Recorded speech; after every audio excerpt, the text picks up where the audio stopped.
Welcome to the News Hour. Nearly 6 years after he died, disgraced financier Jeffrey Epstein is still at the center of controversy. Parts of President Trump's political base are angry over the Justice Department's handling of the files from the investigation into Epstein's death in a New York City jail cell and charges of sex trafficking. Some say Mr. Trump himself has become part of the cover-up that they accuse the Biden administration of perpetrating. I still love the president, but this Epstein stuff not going away. As President Trump's MAGA base demands more transparency, last night he made a concession, posting that he wants Attorney General Pam Bondi to ask a court to make some Epstein investigation documents public. It came as the Wall Street Journal said Mr. Trump had sent Epstein a 50th birthday greeting in 2003 that included the outline of a naked woman and closed with, "May every day be another wonderful secret." The president called the story fake and filed a lawsuit. House Democrats have seized on the division among Trump supporters to press a bipartisan resolution sponsored by Republican Representative Tom Massey of Kentucky and California Democrat Ro Khanna.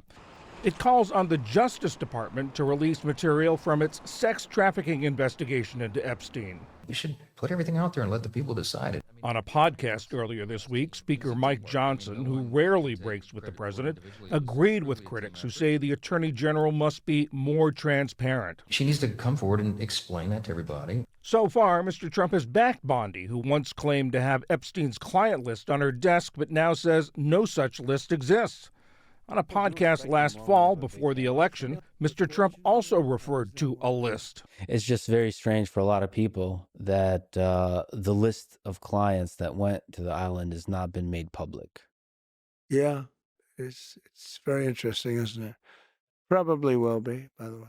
Probably. So if you're able to, you'll be... Yeah, I'd certainly take a look at it. So did his running mate. Seriously, we need to release the Epstein list. Online, conservative influencers and activists have harshly criticized the president. Total disaster the way Trump handled all this. The young men and the Gen Z audience that I represent, they are flaming mad right now about this stuff. Who is Trump protecting? Because he's clearly protecting someone. Is it himself? But today, even some of the conservative critics of the president's handling of the Epstein matter rushed to defend him over the Wall Street Journal report. Charlie Kirk posted that he doesn't believe it. Elon Musk wrote that it didn't sound like Mr. Trump. And activist Laura Loomer called it totally fake. For more on all of this, Glenn Thrush, who covers the Justice Department for the New York Times, and Dave Weigel, who covers politics for Semafor. Glenn, I want to start with you. The request the president made of the attorney general was to ask a judge to release pertinent grand jury transcripts. Why now? Why make this request now? Well, I think it's purely for political reasons. There are not important investigative reasons. In fact, it's coming around 10 days after Pam Bondi closed down the investigation altogether. So it represents a bit of a reversal of course. Let's talk a little bit about what is available. First of all, we don't know which grand jury we're talking about. Is it Jeffrey Epstein's grand jury, which was convened prior to his death, his hanging, or was it Ms. Maxwell, his associates, which was convened in 2020 or 2021 and ultimately led to her conviction? There was also some grand jury activity in Florida and perhaps in some other states, I was told. So we don't know where they're going to release this testimony from.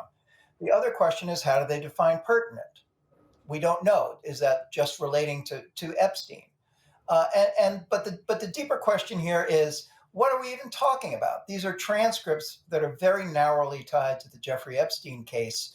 The real trove of documents, the ones that Bondi, Kash Patel, the FBI director, Dan Bongino, his number two, have referred to, is this group of documents, thousands and thousands of documents and videos that are stored in Winchester, Virginia, outside of DC, that they have spent the better part of 3 months pouring through anyway. So in general, I would just say there is a great deal less here than meets the eye. And given those limitations, is this going to satisfy the people who are demanding more transparency on this? It isn't now. I mean, I think it's putting a Band-Aid on a wound that is way too significant to be able to cover up. I think what it does is it gives him a talking point, and it gives his allies on social media and in Congress a way to sort of say that he is taking decisive action. And it gives Pam Bondi, who has been an even bigger target of Donald Trump's far right influencer class, a little bit of cover. But I think at the most, it gets him a couple of days. And this story is not going to go away, even though we're seeing this concerted effort on the part of the White House and all of their surrogates to cast doubt on the Wall Street Journal, to raise counter issues, to bring up new questions, about the previous DOJ under President Biden. So I just think we're seeing a lot of the same patterns we've seen in previous Trump crises of distraction, counterattack, but ultimately this is a different kind of a crisis that is going to require a different kind of a solution, and one, frankly, I don't think the White House or the Justice Department have yet figured out. Dave, these conspiracy theories about the Epstein investigation have been part of MAGA for a very long time, and a lot of it was fueled by President Trump when he was in the White House the first time as a candidate. He wants his supporters to move on. Are they going to? They haven't been, and let's define his supporters. Elon Musk is probably the most influential of the people who were advancing this line that something was in the Epstein files, the catch-all term for all of this, that would reveal perfidy, crimes, pedophilia by pick a name out of a hat of your liberal enemy. You could see him before the election talking to Tucker Carlson, suggesting that people like Reid Hoffman might be in the files, Bill Gates might be in the files. And there are people we've talked about all week, Kash Patel, Dan Bongino, who are advancing this, that there must be something in these files that the elites don't want me to know. The way Elon put it was the elites don't want Kamala to win. They're giving her all this money because they know they'll be exposed in the files. With that not happening, that is a great disappointment. That is the religion predicting the world's going to end. It doesn't end, and people wake up the next day. That's what's been happening to true believers of this theory. They're also true believers of the president, and that is where Glenn was putting this really well. The story has been moving. And the Trump strategy of just being on the attack constantly, you've already seen where that's been moving, not just attacking the Wall Street Journal, but using the powers that they have in the DOJ, all the intelligence apparatus, to say, well, look at this new information about the Russia investigation 2016. Look at this new information about, for example, this was more recent, how the Biden administration was looking at families that spoke up at school board meetings. That's already where this is going, is look at the ways that Donald Trump and his administration now in power is delivering on other things you care about. Please forget how much you cared about the Epstein story. Politically, how serious is the fact that some of his supporters are sort of disenchanted with him over the Epstein case?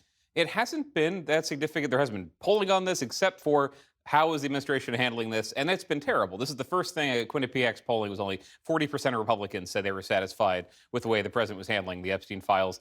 That's not good. They are not turning around and saying, I'm going to vote for Democrats.